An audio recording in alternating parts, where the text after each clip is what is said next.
Assalamualaikum warahmatullahi wabarakatuh, Sobat Pendidik. Perkenalkan, saya Suci Ramadhani Permatasari yang bertugas di SMP Negeri Pian Raya, Kabupaten Musirawas, Sumatera Selatan.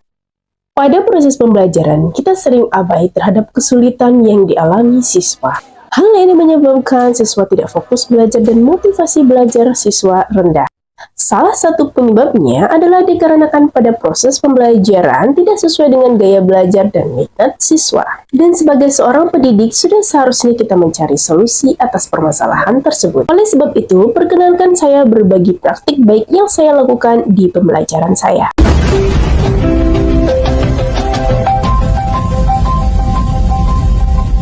Salah satu solusi dari permasalahan yang saya uraikan sebelumnya adalah dengan menerapkan pembelajaran berdiferensiasi yang saya lakukan. Sebelum melakukan pembelajaran berdiferensiasi, saya sudah melakukan asesmen diagnostik untuk mengetahui apa saja minat dan gaya belajar siswa. Assalamualaikum warahmatullahi wabarakatuh.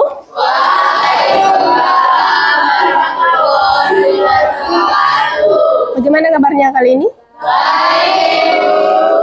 Alhamdulillah ya, semuanya baik ya. Siapa yang tidak hadir? Iya. Dan terlebih dahulu kita berdoa, silakan pimpin doa dulu.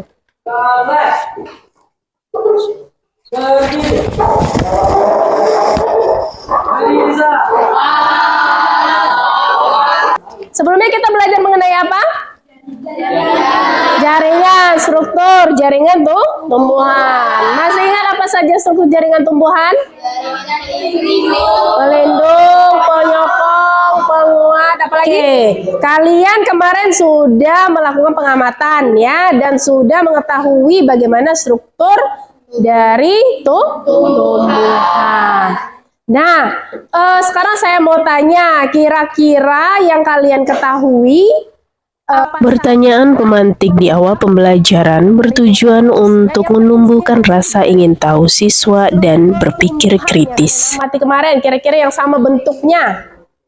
Contohnya jaringan pelindung apa misalnya? Ada produk yang dihasilkan oleh manusia, kan suatu bentuk jaringan pelindung. Apalagi jaringan pelindung bentuknya seperti apa? Ya, susunan beton ya. Nah, berarti contohnya apa?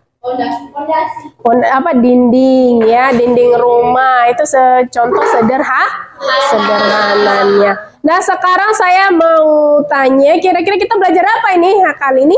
Yang terinspirasi dari tumbuhan. Nah, tujuan pembelajaran kita itu ya, yang pertama menganalisis teknologi apa saja yang terinspirasi dari tumbuhan, kemudian menganalisis. Kan di sini dilakukan penilaian ya, penilaian keterampilan dan penilaian kognitif pemahaman ya. Membuat kesepakatan kelas dulu.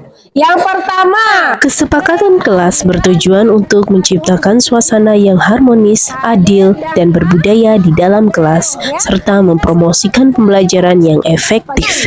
Kira-kira apa yang kita kesepakati? Kita akan dibagi tiga kelompok yang ya, sebelum memulai pembelajaran. Nah, kita sudah bagi kelompok sesuai dengan gaya belajar masing-masing.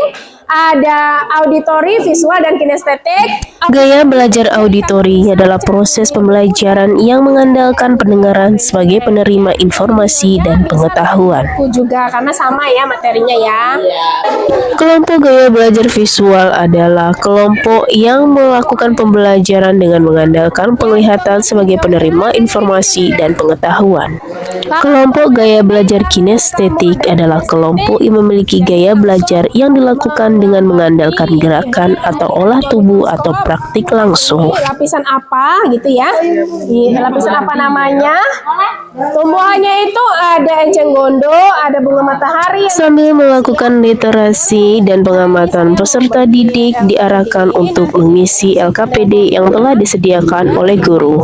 LKPD berupa kertas dan juga live worksheet yang sudah disediakan oleh guru. Guru melakukan penilaian kerjasama atas diskusi yang dilakukan oleh siswa. Apa namanya?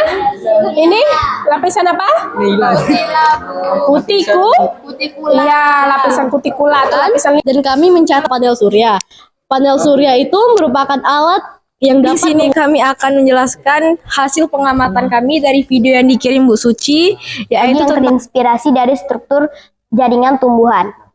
Guru juga memberikan penguatan materi pada akhir pembelajaran setelah presentasi. Di akhir pembelajaran, guru memberikan asesmen sumatif, yaitu untuk mengecek kemampuan peserta didik dengan menggunakan aplikasi Quizzes. Bikin audio boleh, bikin poster juga boleh. Simpel kan ya?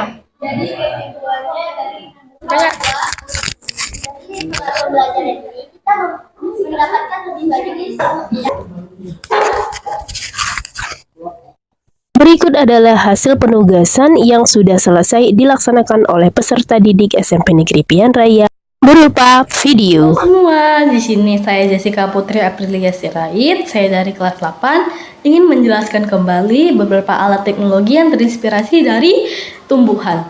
Yang pertama itu ada panel surya. Panel surya merupakan alat yang dapat mengubah cahaya matahari menjadi listrik. Assalamualaikum warahmatullahi wabarakatuh. Perkenalkan, nama saya Surya Abdulidras.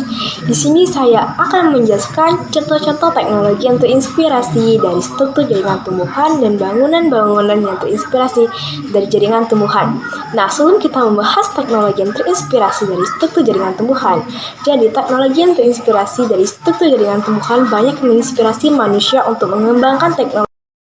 Ini merupakan contoh tugas poster yang dibuat oleh siswa, dan ini merupakan contoh tugas resume yang juga dibuat oleh siswa, dan ini merupakan contoh tugas audio yang dibuat oleh siswa. Saya akan menjelaskan materi yang sudah saya pelajari, yaitu teknologi yang terinspirasi dari struktur jaringan tumbuhan. Saya pelajari yaitu tentang teknologi yang terinspirasi dari struktur jaringan tumbuhan. Salah satu teknologi yang terinspirasi dari struktur jaringan tumbuhan yaitu yang pertama itu ada panel surya. Panel surya adalah sebuah alat yang